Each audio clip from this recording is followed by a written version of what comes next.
कि supreme court ने NA 75 से मुतालिक इलेक्शन कमीशन का फैसला बरकरार रखा। NA 75 डस्का के पूरे हलके में इलेक्शन होंगे। सुप्रीम कोर्ट ने इलेक्शन कमीशन के फैसले के खिलाफ तहरीक इंसाफ की दरख्वास्त खारिज कर दी है। आपको बताएं कि इलेक्शन कमीशन की जानिब से NA 75 का जो फैसला है वो बरकरार रखा गया है। NA 75 डस्का के पूरे हलके में इलेक्शन होंगे। सुप्रीम कोर्ट ने इलेक्शन कमीशन के फैसले के खिलाफ तहरीक इंसाफ की दरख्वास्त खारिज कर दी। अपने नाज़रीन को बताएं कि सुप्रीम कोर्ट ने NA 75 से मुतल्लिक़ इलेक्शन कमीशन का फैसला बरकरार रखा। NA 75 डस्का के पूरे हलके में इलेक्शन होंगे। सुप्रीम कोर्ट ने इलेक्शन कमीशन के फैसले के खिलाफ तहरीक इंसाफ की दरख्वास्त खारिज कर दी। तहरीक इंसाफ की जानिब से कहा गया था कि चंद हलकों में जिनमें इख्तलाफात सामने आ रहे हैं उन हलकों में इलेक्शन कराया जाए और ये दरख्वास्त तहरीक इंसाफ की जानिब से जमा कराई गई थी।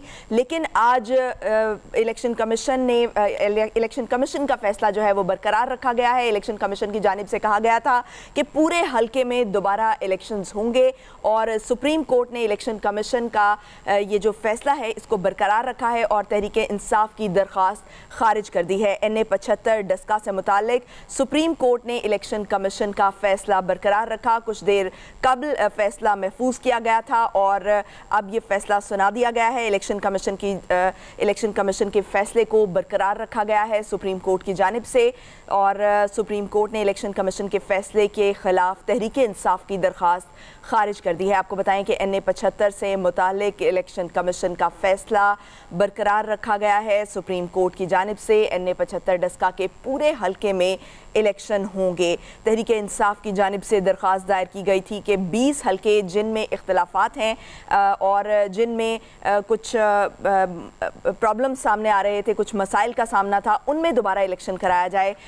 जबकि इलेक्शन कमीशन ने कहा था कि ये पूरे हलके में दोबारा इलेक्शन कराया जाएगा क्योंकि लोगों पर तशद्दुद की और के कुछ वाक़यात सामने आए थे और ये दबाव के तहत इलेक्शन हुआ था, जिसके मुतालिक इलेक्शन कमीशन ने ये कहा था कि पूरे हलके में दोबारा इलेक्शंस कराए जाएंगे और सुप्रीम कोर्ट ने कुछ देर कबल इस पर फैसला महफूज किया था और अब सुप्रीम कोर्ट की जानिब से फैसला सुना दिया गया है। NA 75 से मुतालिक इलेक्शन कमीशन का फैसला बरकरार रखा गया है सुप्रीम कोर्ट की जानिब से। NA 75 डस्का के पूरे हलके में इलेक्शन होंगे। सुप्रीम कोर्ट ने इलेक्शन कमीशन के फैसले के खिलाफ तहरीक इंसाफ की दरख्वास्त खारिज कर दी है।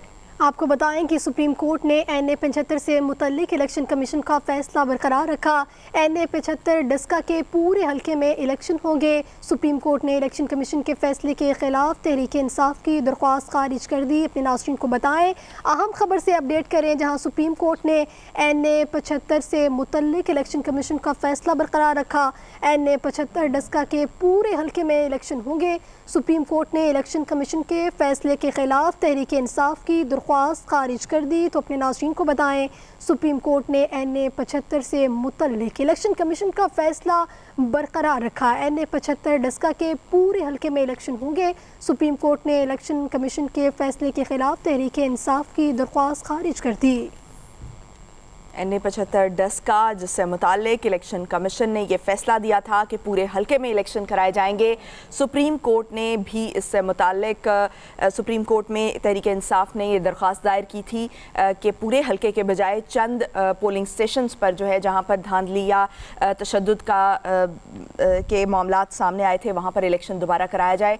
लेकिन आज सुप्रीम कोर्ट ने इस पर फैसला सुना दिया है। सुप्रीम कोर्ट ने NA 75 से मुतालिक इलेक्शन कमीशन का फैसला बरकरार रखा है। 10 अप्रैल को इलेक्शन कराने का फैसला किया गया था, लेकिन तहरीक इंसाफ की जानिब से जब ये दरख्वास्त दायर की गई तो सुप्रीम कोर्ट की जानिब से कहा गया कि अभी ये इलेक्शंस जो हैं इसको डिले किया जाएगा। मज़ीद तफसीलात जानेंगे। अमजद भट्टी हमारे साथ मौजूद हैं। जी अमजद भट्टी, आगाह कीजिएगा। आज बिल्कुल कौमी असम्बली के हल्का NA 75 में जो कि गुज़श्ता दिनों इलेक्शन कमीशन ऑफ पाकिस्तान की जानिब से इस तमाम जो NA 75 का जो इलेक्शन था उसमें पूरे हलके में दोबारा इलेक्शन का हुक्म दिया गया था। इलेक्शन कमीशन की जानिब से NA 75 कौमी असम्बली के हलके में दोबारा पूरे हलके भर में दोबारा इलेक्शन के फैसले के खिलाफ PTI ने सुप्रीम कोर्ट में अपील दायर की थी। जस्टिस उमरता बंदयाल की सरबराही में सुप्रीम कोर्ट के 3 रुकनी बेंच ने पाकिस्तान तहरीक इंसाफ की जानिब से इलेक्शन कमीशन के फैसले के खिलाफ दायर अपील की समाअत की। आज समाअत मुकम्मल होने के बाद जो सुप्रीम कोर्ट की जानिब से बड़ा फैसला सामने आया है, उसमें सुप्रीम कोर्ट ने अब इलेक्शन कमीशन के फैसले को बहाल रखा है। यानी सुप्रीम कोर्ट ने भी अब इलेक्शन कमीशन की तरह कौमी असम्बली के हल्का NA-75 डस्के के पूरे हल्के में दोबारा इलेक्शन करवाने का हुक्म दे दिया है। यानी सुप्रीम कोर्ट के फैसले के मुताबिक अब कौमी असम्बली के हल्का NA-75 के पूरे हल्के में इलेक्शन होगा और इलेक्शन कमीशन ने भी यही फैसला दिया था और इलेक्शन कमीशन के फैसले को अब सुप्रीम कोर्ट ने भी बहाल रखा है। यानी अब कौमी असम्बली के हल्का NA-75 में तमाम हल्के में दोबारा इलेक्शन जो है वो मुनक्किद होंगे। आज सुप्रीम कोर्ट में जिस वक्त समाअत शुरू हुई तो इस हवाले से जो पाकिस्तान तहरीके इंसाफ के जो वकील हैं शौकत जो हैं, उन्होंने सुप्रीम कोर्ट में आज दलाइल दिए और उनका ये कहना था कि इलेक्शन कमीशन ने जो है शहजाद शौकत जो कि PTI के वकील थे, उन्होंने आज सुप्रीम कोर्ट के 3 रुकनी बेंच के सामने ये मौक़िफ़ इख्तियार किया कि इलेक्शन कमीशन ने वहाँ पर इलेक्शन के हवाले से अपने फ़राइज़ सरअंजाम नहीं दिए और वहाँ पर ना तो सिक्योरिटी तैनात थी और ना ही वहाँ पर किसी किस्म के कोई खातर ख्वाह इक़दाम किए गए थे। आज जो इस हवाले से जो PTI के वकील थे, उन्होंने अदालत को ये बताया कि असिस्टेंट जो प्रिजाइडिंग ऑफिसर है उनके थ्रू जो रिकॉर्ड जो है वो भी मुतलका जगहों पर पहुंचाया गया, जबकि ये प्रिजाइडिंग ऑफिसर्स का ये काम था। आज इलेक्शन कमीशन की जानिब से सुप्रीम कोर्ट को ये बताया गया कि इलेक्शन कमीशन ने तमाम रिकॉर्ड जो है वो प्रिजाइडिंग ऑफिसर्स की मौजूदगी में और उन्हीं की तहवील में था, जबकि सिक्योरिटी के भी खातर ख्वाह इक़दाम किए गए थे। आज अदालत की जानिब से भी अहम रिमार्क्स आए और अदालत का ये कहना था कि आपदा जो केस था उसमें तो एक थप्पड़ मारा गया, जिस पर जो अदालत ने पूरा इलेक्शन जो है उसके प्रोसेस को मुअत्तल किया था और पूरे हल्के में इलेक्शन करवाने का हुक्म दिया गया था, जबकि यहाँ पर तो 23 हल्कों के प्रिजाइडिंग ऑफिसर जो हैं वो भी वहाँ पर वक़ूए पर मौजूद नहीं थे और वहाँ पर इंतहाई बद इंतज़ामी देखने में आई। अब सुप्रीम कोर्ट ने फ़रीक़ैन के आज दलाइल मुकम्मल होने के बाद फैसला महफूज किया और यह करार दिया कि 10 मिनट के बाद दोबारा जो है वो सुप्रीम कोर्ट इस केस से मुतालिक मुख्तसर फैसला जारी करेगी और तकरीबन 15 मिनट के बाद सुप्रीम कोर्ट का जो तीनों बेंच जो मेंबरान है, जस्टिस उमर अता बंदयाल की सरबराही में जो 3 रुकनी बेंच था, वो तकरीबन 20 मिनट बाद दोबारा कमरा अदालत नंबर 3 में असम्बल हुआ और वहाँ पर इकट्ठा होने के बाद सुप्रीम कोर्ट ने जो मुख्तसर फैसला जारी किया है उसमें सुप्रीम कोर्ट ने इलेक्शन कमीशन के फैसले को बरकरार रखा है और यह करार दिया है कि कौमी असम्बली के हल्का NA-75 के तमाम हल्कों में इलेक्शन जो है वो होगा। और इस वाले से अब यानी सुप्रीम कोर्ट ने इलेक्शन कमीशन के फैसले को बरकरार रखते हुए हल्का भर में इलेक्शन करवाने का हुक्म दे दिया है। जी सही, इलेक्शन कराने का हुक्म दिया है। अच्छा अमजद भट्टी, ये भी बताइएगा कि 10 अप्रैल को ये इलेक्शंस होना थे, लेकिन सुप्रीम कोर्ट में जब तहरीक इंसाफ की जानिब से दरख्वास्त दायर की गई तो इसको डिले कर दिया गया। तो इस हवाले से भी तफसीलात दीजिएगा कि अब इलेक्शंस की डेट जो है वो कब तक दी जाएगी। देखिए, अब इस फैसले के साथ ही अब एक लिहाज से तो अब 10 अप्रैल वाला जो सुप्रीम कोर्ट का फैसला है अब वो भी एक हम कह सकते हैं कि मुअत्तल हो गया है, लेकिन क्योंकि इलेक्शन कमीशन का ये डोमेन है, इलेक्शन कमीशन का ये दायरा इख्तियार है कि वो किसी भी हल्के में इलेक्शन के लिए कोई भी तारीख दे सकता है। तो अब तो एक मुख्तसर फैसला आया है और इस मुख्तसर फैसले में अब सुप्रीम कोर्ट ने यह करार तो नहीं दिया कि 10 अप्रैल के जो वाला जो फैसला था उसकी अब क्या हैसियत है सुप्रीम कोर्ट की, जो 10 अप्रैल को उन्होंने मुअत्तल किया था। बहरहाल अब ये मामला जो है वो इलेक्शन कमीशन के कोर्ट में चला गया है। अब इलेक्शन के जो है इलेक्शन कमीशन की ये डोमेन है, आप देखना यह है कि इलेक्शन कमीशन क्या फैसला करता है, क्योंकि आज फैसला हुआ है 2 तारीख को, अब 8 दिन है। अब आया इलेक्शन कमीशन तमाम तरह मामला का जायज़ा लेगा कि सुप्रीम कोर्ट ने तो 10 अप्रैल की डेट को जो उसको मुअत्तल किया था, क्या अब इलेक्शन कमीशन की जानिब से ऐसे इंतजाम जो हैं वो इन 8 दिनों में मुकम्मल हो सकते हैं या नहीं। अगर इलेक्शन कमीशन की जानिब से ये समझा जाता है कि वहाँ पर पोलिंग के तमाम तरह इंतजाम मुकम्मल हैं, तो फिर गालिब इम्कान यही है कि 10 अप्रैल को ही इलेक्शन होंगे,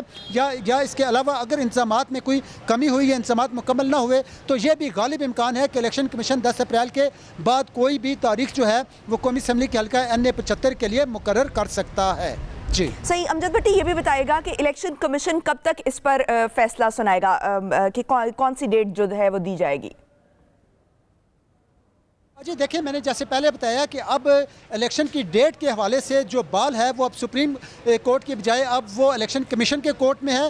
हो सकता है, इस बात का गालिब इम्कान है कि आज ही इलेक्शन कमीशन की जानिब से कौमी असम्बली के हल्का NA-75 के जो इलेक्शन है उसकी कोई नई तारीख आ जाए, और यह भी गालिब इम्कान है कि इलेक्शन कमीशन आज ही ये ऐलान कर दे कि जो 10 अप्रैल की पहली जो डेट थी इलेक्शन की वही बरकरार रहेगी और 10 अप्रैल को कौमी असम्बली के हल्का NA-75 यानी अगर इंतजामात मुकम्मल होंगे तो इलेक्शन कमीशन की जानिब से ये भी कहा जा जा सकता है कि 10 अप्रैल को इलेक्शन मुनक्किद कराए जाएं, लेकिन अगर इंतजामात मुकम्मल हैं। बहुत शुक्रिया, अमजद भट्टी हमें अपडेट कर रहे थे। नाज़रीन, आपको बताएं कि सुप्रीम कोर्ट ने NA 75 से मुताल्लिक इलेक्शन कमीशन का फैसला बरकरार रखा है। NA 75 डस्का के पूरे हल्के में इलेक्शन होंगे।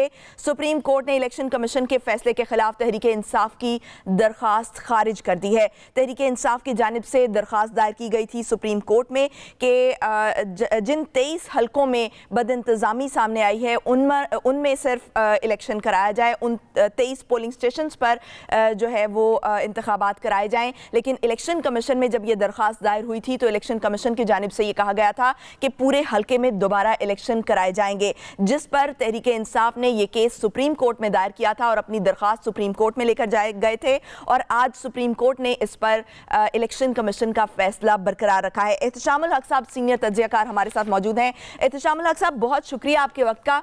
एहतशामुल हक साहब, आज सुप्रीम कोर्ट ने NA 75 से मुतालिक जो इलेक्शन कमीशन का फैसला था उसको बरकरार रखा है, इस पर आपके क्या तबसरा होगा? देखिए जी, ये तो बड़ी हद तक एक्सपेक्टेड था कि सुप्रीम कोर्ट यही फैसला देगी, लेकिन थोड़ा सा इसमें जो तब्दीली नजर आती है, अगर आप देखें जब केस चल रहा था तो 2-3 ओकेजन्स पे सुप्रीम कोर्ट के जजेस ने ये सवाल पूछा था कि भाई जब ये 20 हल्कों के खोलने की बात हुई थी और यही बात PMLN ने ही की थी शुरू में, तो आपने इसको पूरा का पूरा क्यों खोल दिया आपने लेके। तो उस वक्त से लोगों को ये शायद ध्यानों में आना शुरू हो गया था कि सुप्रीम कोर्ट शायद पूरे का पूरा हल्का की बजाय 20 हल्कों का ऑर्डर करेगी इलेक्शन का। लेकिन ताहम पूरे हल्के खोलने का मतलब है कि हुकूमत का नुक्ता नजर जो है वो नहीं माना गया और इलेक्शन अब पूरे गालिबन 335 के करीब हल्के बनते हैं, वहाँ पे डस्का में होगा ये इलेक्शन। और देखना यही है कि अब इसमें आमतौर पे लोग यही कहते हैं कि ये जो सूबाई हुकूमत होती है, ये इलेक्शन कभी हारने की बात इसमें नहीं होती, ये जीत के रहते हैं हमेशा।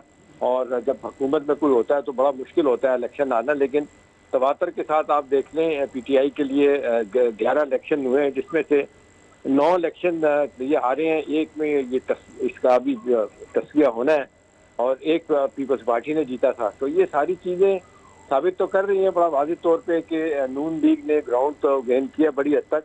अब इसमें अगले 2 सालों में बहुत ज़्यादा मेहनत की ज़रूरत है। बाई इलेक्शन और भी आएंगे और अगर ये फर्ज करें जो ये रीत अगर से नहीं पड़ रही, बात ख़त्म होगी, इस्तीफों की बड़ी दूर चलेगी, अगर दें हुकूमत कहती रही है कि जी हम ये दोबारा से सूबाई इलेक्शन करा देंगे अपना जितने ज़िमनी इलेक्शन है, लेकिन वो दूर की बात है। लेकिन फौरी तौर पे तो ये अहम चीज़ है कि हुकूमत के लिए तो जाहिर सी बात है ये एम्बेरसमेंट भी है, थोड़ा सा सवालिया निशान भी है। और फिर ये कि पंजाब 10 का वज़ीराबाद का इलेक्शन भी नून ने जीता था, ये भी वो क्लेम करते हमारा है। लेकिन बहुत से हवालों से ये जरूर कहा जा रहा है कि इलेक्शन कमीशन ने थोड़ी सी इस हवाले से डंडी मारी है।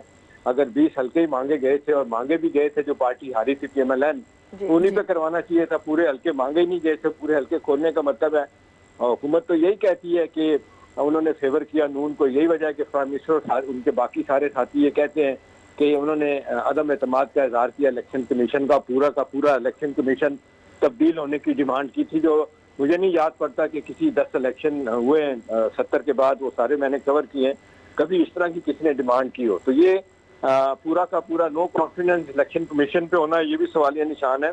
और लोग कह रहे हैं कि जिस तरीके से कंट्रोवर्शियल हुआ इलेक्शन कमीशन, वो अपनी साख को कैसे बेहतर करेगा, ये अपनी जगह पे, लेकिन फॉर द टाइम बीइंग ये सियासी तौर पे हुकूमत के लिए एक सेटबैक तो जरूर है। जी अच्छा एहतशामुल हक साहब, जैसे कि अभी भी आपने कहा कि जो सिटिंग गवर्नमेंट होती है वो हमेशा ज़िमनी इलेक्शन जीतती आई है, ज़्यादातर हमने ऐसा ही देखा है। तो PTI चूंकि इस वक्त सिटिंग गवर्नमेंट है, तो आप क्या समझते हैं कि उनके हारने की ज़िमनी इलेक्शन में क्या वजूहात हो सकती हैं, कारकर्दगी या वजह कुछ और हो सकती है?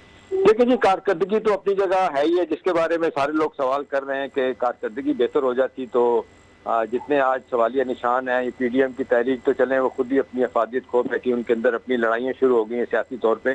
लेकिन कारकर्दगी अपना एक फैक्टर, और पंजाब में ख़ास तौर पे लोग कहते हैं कि ये 12 करोड़ का सूबा जो है ना, जिस तरीके से बुज़ार को दिया गया, इसी तरह से बड़ी हद तक कहा जाता है कि KP जो दिया गया है महमूद खान को, यहाँ पे हुकूमत का बुरी तरह से फेलुअर हुआ है एडमिनिस्ट्रेशन को बेहतर करने के हवाले से, लॉ एंड ऑर्डर को बेहतर करने वाले से। और ऑन टॉप ऑफ इट ये जो महंगाई एक जिसको कहना चाहिए हुकूमत की जिस अंदाज से कमर तोड़ महंगाई एक हुकूमत का एक जिसको कहते हैं एक बहुत बड़ा हुकूमत पे सवालिया निशान है, उस हवाले से लोग हुआ, महंगाई नहीं हुई, लॉ एंड ऑर्डर बेहतर नहीं हुआ, अनएम्प्लॉयमेंट का रेट फिर बढ़ता चला जा रहा है, गुर्बत फिर बढ़ रही है। तो लोग सवाल तो जरूर कर रहे हैं और ये सारे के सारे मामला जो है इनका ताल्लुक कारकर्दगी से है। अगर कारकर्दगी बेहतर की होती तो डेफिनेटली ये ऐसा ना होता, क्योंकि बड़ा कम हुआ है कि गवर्नमेंट ऑफ द डे जो है ना वो बाई इलेक्शन हार जाए। इसलिए आज तो सारे लोग इस तरीके से हैरत का इजहार भी कर रहे हैं, लेकिन साथ साथ लोग बड़ा वाज़ेह तौर पे पॉइंट आउट कर रहे हैं कि भाई अगर आपका एक प्लेयर, अब क्या वजह है कि आपने ये जितने 2.5 सालों में, पौने 3 सालों में आपने 4 चीफ सेक्रेटरी बदले, 4 आपने आईजी बदले पंजाब में, 3 फाइनेंस सेक्रेटरी बदले, 3 हेल्थ के सेक्रेटरी बदले, और आए दिन उखाड़ बुझाड़ जिस तरीके से अफसरशाही में होती है, लोग तो सवाल कर रहे हैं कि जी फिर कंट्रोल में नहीं है बुज़दार के हाथ में। ओके, एक दो मौके पिछले दिनों आए जब लगता था कि बुज़दार को चेंज किया जाएगा, लेकिन कहा गया कि नहीं, तब्दील नहीं किया जाएगा, क्योंकि इसमें पावर सेंटर बहुत ज्यादा है। लोग कह रहे हैं कि जी इसका फायदा जो है वो अल्टीमेटली होगा PMLQ को, क्योंकि एस्पिरेंट बहुत बड़े हैं इनके, चौधरी परवेज लाई। और फिर आप देख लें कि दूसरा पावर सेंटर इसमें आप देख लें गवर्नर पंजाब का है, वो जिस तरीके से वो मूव करते हैं चीज़ों को। और फिर पार्टी के अंदर इख्तलाफात हैं, ये PTI के अंदर वहाँ बहुत सारे लोग बनना चाहते हैं, अलीम खान भी बनना चाहते हैं, उसके बाद मियां असलम भी बड़े भरपूर कैंडिडेट हैं इस हवाले से। तो अब देखना तो यही है कि हुकूमत अपने मामलात को कैसे बेहतर करती है कि ताकि आइंदा बाई इलेक्शन हो, या फॉर दैट मैटर 2023 का इलेक्शन आ रहा है, उसमें फिर क्या होगा जब जनरल इलेक्शन होगा। तो मेरा ख्याल है ये आई ओपनर है, आज सुप्रीम कोर्ट का फैसला हुकूमत को आई ओपनर है आज का सुप्रीम कोर्ट का फैसला। बहुत शुक्रिया एहतशामुल हक साहब, आपने हमें वक्त दिया।